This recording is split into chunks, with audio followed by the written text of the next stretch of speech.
Fala pessoal, eu sou Felipe Genovese, sejam bem-vindos ao meu canal pessoal, onde eu procuro trazer insights do meu dia a dia para vocês aqui. Hoje a gente vai falar sobre intercâmbio. Eu morei 2 anos e meio na Austrália e eu vou falar da minha experiência, por que eu fiz intercâmbio, quais foram os motivos que me levaram a fazer, quais eram as opções que eu tinha, por que eu escolhi a Austrália, e eu vou dar uma dica bônus para vocês que se eu soubesse dela desde o princípio, talvez a minha história, o meu depoimento seria diferente aqui para vocês. Minha história começou quando eu me formei como engenheiro civil em 2015, pré-impeachment, que aconteceu lá em 2016, e eu tive muita dificuldade para me colocar no mercado de trabalho. Por conta disso, eu fiz bastante trabalhos como freelancer na construção civil, fiz algumas obras, acompanhei obras, fiz projetos. Alguns dos principais restaurantes daqui da cidade de São Paulo, eu quem projetou, né? Eu projetei junto com outro engenheiro. Tenho muita satisfação de falar isso.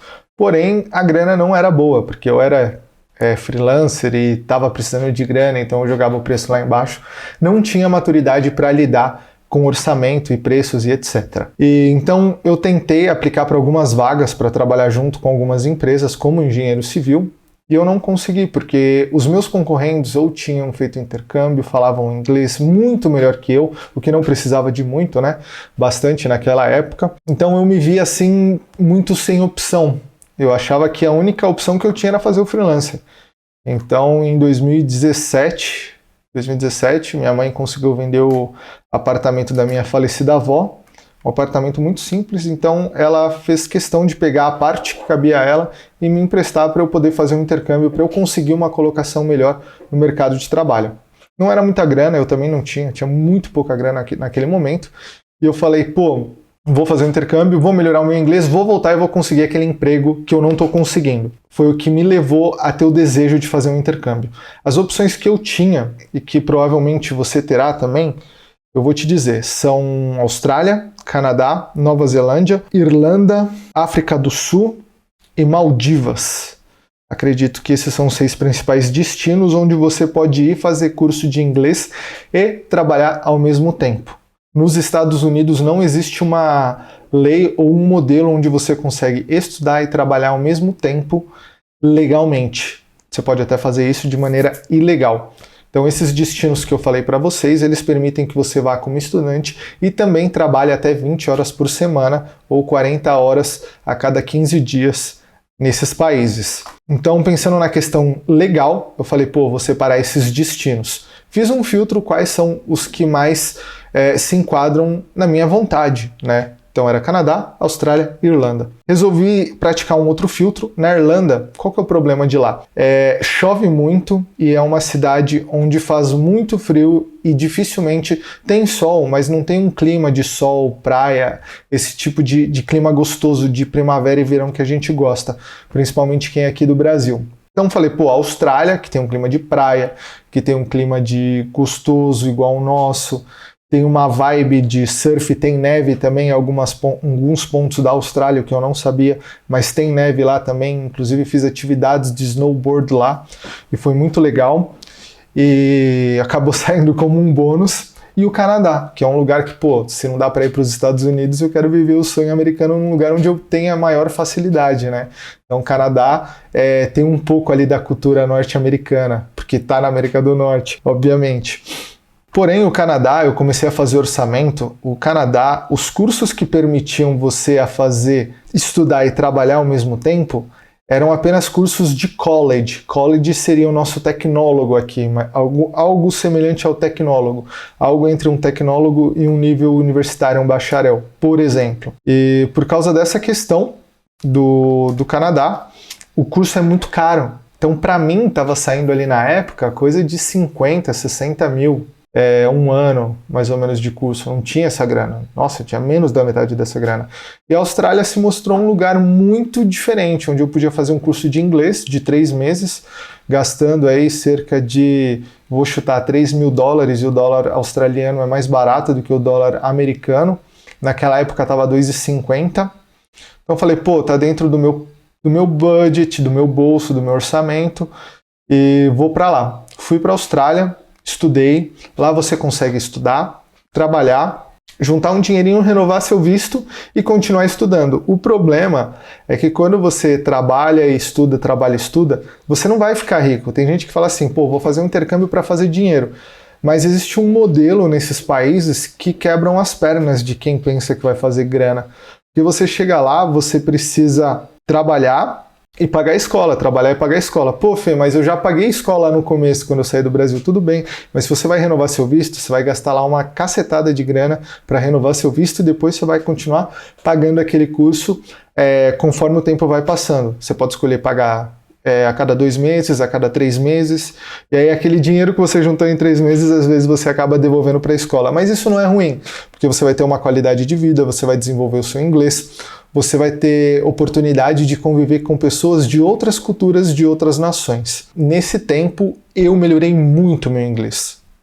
Hoje eu sou fluente. Fluente e nativo são pessoas diferentes. O nativo é o cara que cresce, sabe a cultura, entende o personagem de televisão da época que ele cresceu. Por exemplo, a gente aqui tem Cocoricó, Teletubbies, pra minha idade, né? E já a criança de lá tem outra cultura, ele sabe quem são os personagens, ele sabe quem é o Tiririca da Austrália, né?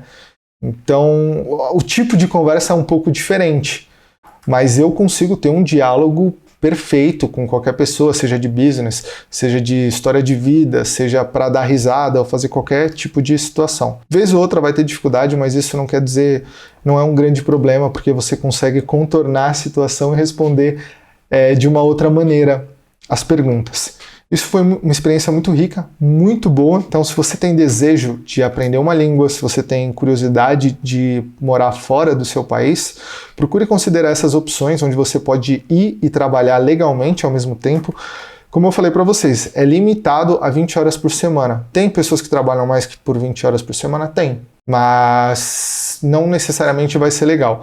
E uma coisa interessante, aproveitando e falando disso, na época de férias, você pode sim trabalhar período full time, que seria trabalhar 40 horas por semana, por exemplo. Então você faz um curso, aí tem umas férias, aí depois volta o curso, aí tem férias de 3 semanas, 6 semanas, e a galera pega para trabalhar pesado legalmente nesses períodos de férias também. E a notícia bônus que eu queria dar para vocês é o europeu, ele tem alguns tipos de visto disponíveis para eles para poder ir para esses países. Na Nova Zelândia, o brasileiro também pode ir com um visto diferente. Esse visto especial, que é bem interessante, chama-se Work and Holiday Visa. É um visto onde você não precisa ter vínculo de estudante, por exemplo. Você tendo esse visto, você pode ir para a Austrália. O europeu consegue ir para a Austrália e ficar de 1 ano a 2 anos lá, trabalhando sem gastar um dinheiro com escola. Então esse cara vai conseguir ir para lá, viajar e juntar dinheiro, porque ele vai ter autorização para trabalhar legalmente 40 horas por semana e, ao mesmo tempo, não precisa ter despesa com escola, instituições de ensino e etc. É bem legal, bem interessante. Se eu soubesse dessa opção, eu teria ido atrás. Eu tenho direito à cidadania italiana, eu teria ido atrás da minha cidadania italiana naquele período e teria ido para a Austrália.